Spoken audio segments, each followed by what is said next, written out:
It's Wednesday, the 1st of June 2022. Welcome to the Fast 5 by Fear and Greed, where we give you the top 5 business stories you need to know in just 5 minutes. I'm Michael Thompson, and good morning, Sean Aylmer. Good morning, Michael. Sean, 5 stories, 5 minutes. Let's jump into it. Story number 1, there's just a month to go now until the end of the financial year, and the S&P ASX 200 is trading below where it started the year, meaning poor returns for people's super funds. And while some of the best performers on the bourse probably won't really surprise too many people, kind of like the lithium and battery metal stocks, other stocks like the coal miners have shocked almost everyone. Yeah, look, I think the coal miners are the story of the year.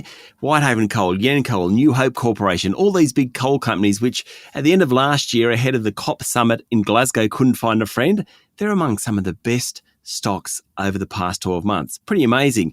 Of the large caps, diversified miner South32 is the best performer. It's up nearly 70%. Of the big financial groups, Macquarie Group and National Australia Bank have led the way.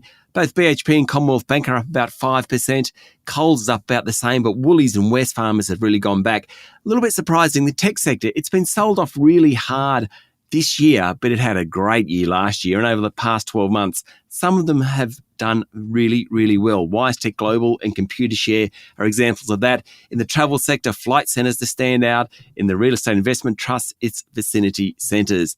At the other end of the spectrum, though, it's quite an eclectic bunch. Ignore Tabcorp, it sold off a bunch of its business, so forget that one. Magellan Group, worst performer. Domino's was another poor performer. Domain, Fisher & Paykel, Ansell, Xero. Some of these companies that we all loved 12 months ago have had a really poor 12 months or so. What it means, our super returns this year are going to be nothing like what we got last year. The moral in all this, there's no sure thing when you're investing. See a financial planner. The good ones tend to have the same advice. Invest for the long term, stay disciplined, diversify to spread your risk. All right, story number 2 today, Sean. Federal Parliament will return on July 26, and it looks like Labor's going to hold 77 seats, which is enough for the government to appoint a Speaker of the House and still hold a majority. In the meantime, Prime Minister Anthony Albanese is off to Indonesia this weekend. Yes, he's heading to Jakarta along with Foreign Minister Penny Wong, and then after that, he's going to be heading to Papua New Guinea at some point in the next few weeks. Can't say he's not focusing on the region. The Prime Minister spoke to all the elected Labor parliamentarians yesterday, the caucus, first gathering since the win last weekend. It was a euphoric affair, apparently. He said he wanted the caucus and this parliament to be defined by planning, faith and solidarity. He was pretty upbeat because he won the 76th and probably 77th seat needed for an absolute majority in parliament. Only Deakin in Victoria is still too close to call.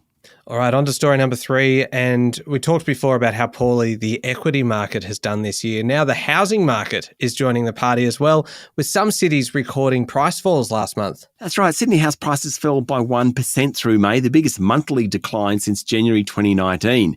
It was worse than any month during the pandemic. That's according to CoreLogic, and pretty much reflects deteriorating affordability and the recent rate rises. If these sorts of falls continue, it means the country's largest housing market is on track for a 10% decline this year. Melbourne also went backwards last month, but at nowhere near the pace. Brisbane's been the market leader in terms of appreciation, but even the house price growth there has slowed sharply. All right, story number 4, Sean. We have talked a lot in recent months about the New South Wales probe into Star Entertainment, but finally we're getting to the end of it. Closing submissions commenced yesterday. The counsel assisting, Naomi Sharp SC, how about this, said Star had not yet undergone deep reflection on what's gone wrong. That's right. And her team of barristers have recommended the inquiry chair, Adam Bell, find the gambling giant is unsuitable to hold a casino licence and the company is only at the beginning of its journey to remediation. Ms. Sharp said the Star should not enjoy the privilege of a casino licence until it fixes its practices. According to media reports, of course, such a finding would mirror what earlier inquiries found about Crown Resorts. In those cases, the businesses continue to operate in Victoria and Western Australia. Okay, story number 5, Sean, and it's always fascinating to hear what the banking heavy hitters say about crypto. And Commonwealth Bank boss Matt Comyn yesterday said that while the bank still wants to allow people to trade cryptocurrency on its app, the sell-off in digital currencies was causing a few problems. Yeah, he said a lot of air has gone out of the crypto sector, and to allow trading, Commonwealth Bank wants to make sure that people understand the complex and risky asset class.